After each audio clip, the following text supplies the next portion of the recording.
Hello, I'm that Benny fan, and this is the Riddler puzzle box by Mcfarlane Toys.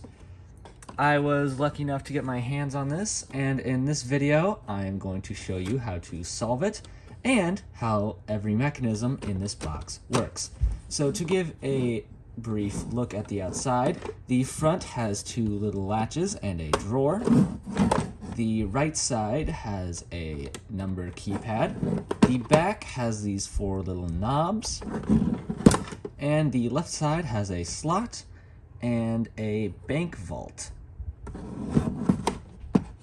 So the first thing that you'll want to do is try to solve this on your own. It's a lot more fun, I promise you.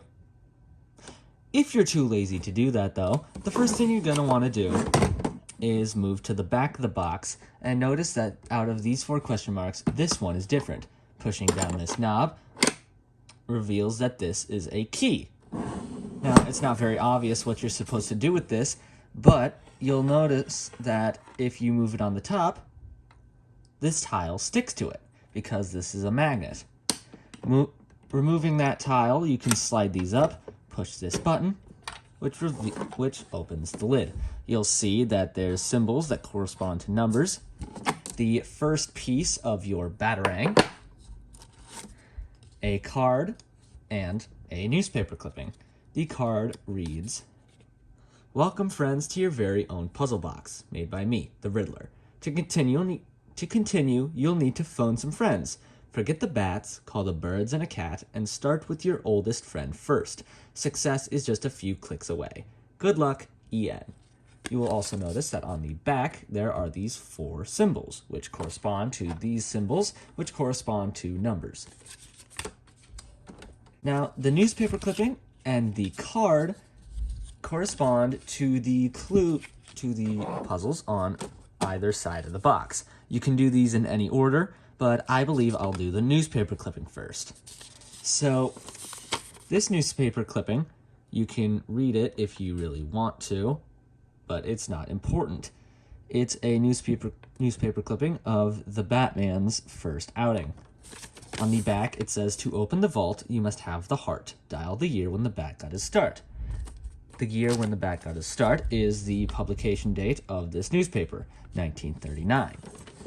Going to the bank vault, if you put in the year 1939, the door can now be opened, which reveals the second part of your batarang. These two fragments of keys, the ID cards for Lucius Fox and Bruce Wayne, and another card that says Wayne Industries from the office of not Bruce Wayne, Edward Nygma. It says, "Line up the keys to success to claim your prize." There is nothing significant on the back. Now, you will notice that if you line these up correctly, they make a question mark. If you then put your lined up key cards into this slot, you'll hear a little click. That concludes this side of the puzzle box. Moving over to the keypad puzzle, it says to call the birds and a cat and start with your oldest friend first. Now, you could do the research and know that you need the characters Robin, Nightwing, Red Hood, and Catwoman, and that they debuted in the comics in the order of Robin, Catwoman, Nightwing, Red Hood.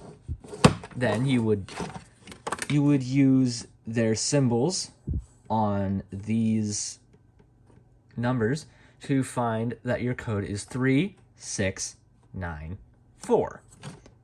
Or you could skip half those steps and just turn the card around to find your symbols in the correct order anyway. When you dial 3694, it will open only if you had the other one done first. These two puzzles can be done in either order, but they both need to be done to open the drawer, revealing your third piece of your Batarang and a card. The inside reads, "You solved all my riddles, well done, and congrats. Bully for you, you're as smart as the bat. Though the game is now over, this isn't the end. Put everything back and challenge a friend." The back tells you to go to a website to know how to reset the box. However, this website no longer exists.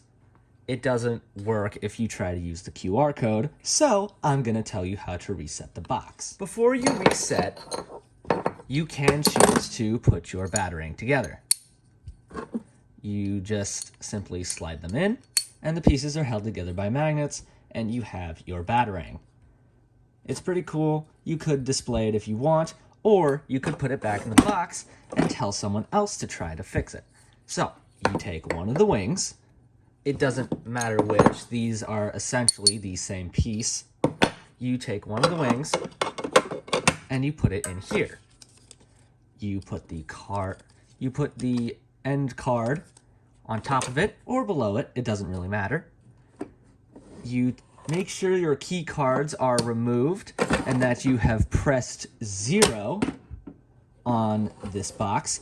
Then you can slide the drawer back in. Moving over to this side, you open this, put in the body of the Batarang, your 2 key cards,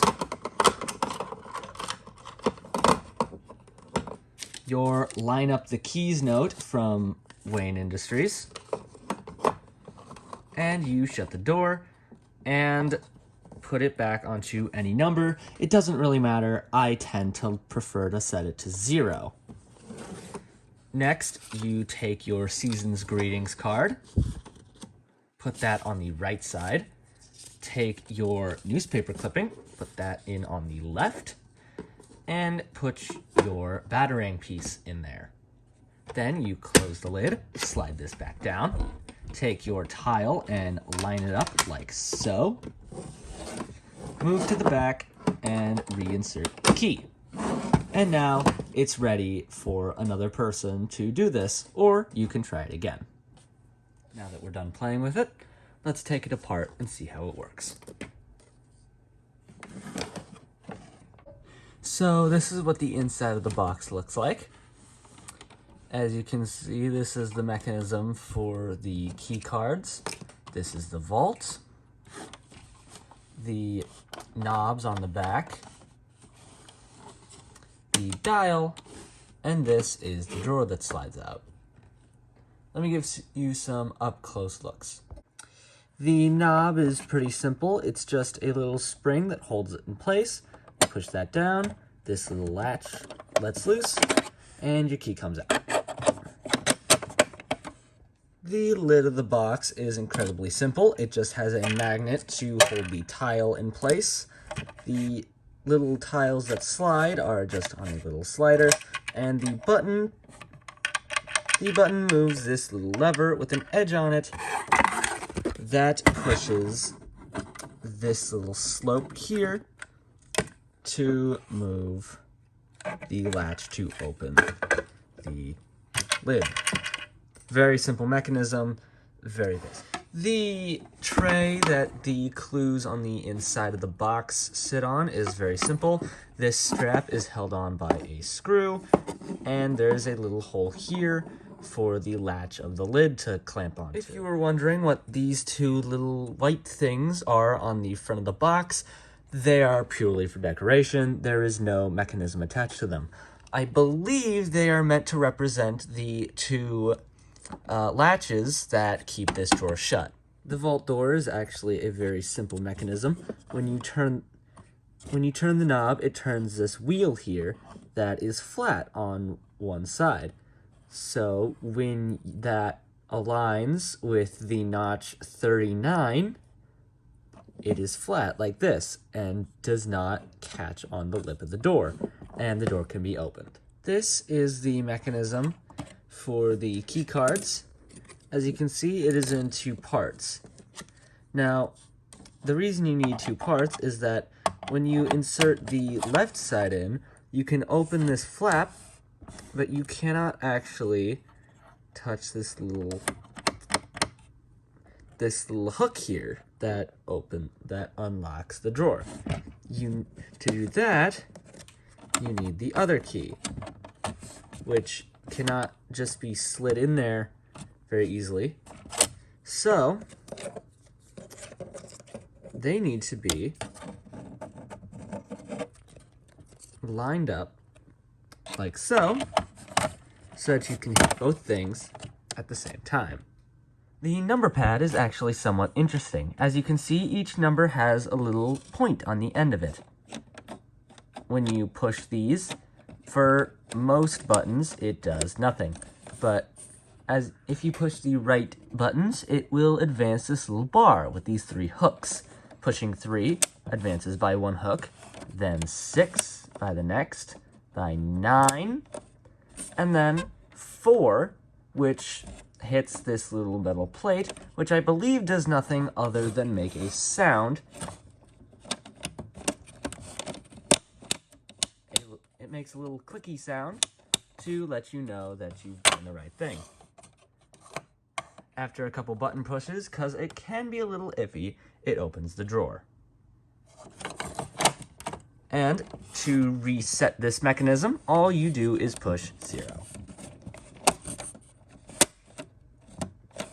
Overall, I had a lot of fun with this puzzle box. It's fairly simple, but has enough challenge to be interesting. If you'd like to get your own, fair warning, it can be a little pricey. These retail for about $100, but it is fun, and once you solve it, you do get your own replica of a Batarang, which is pretty cool to display. That is all I have for you for this video, and I hope you have a good day.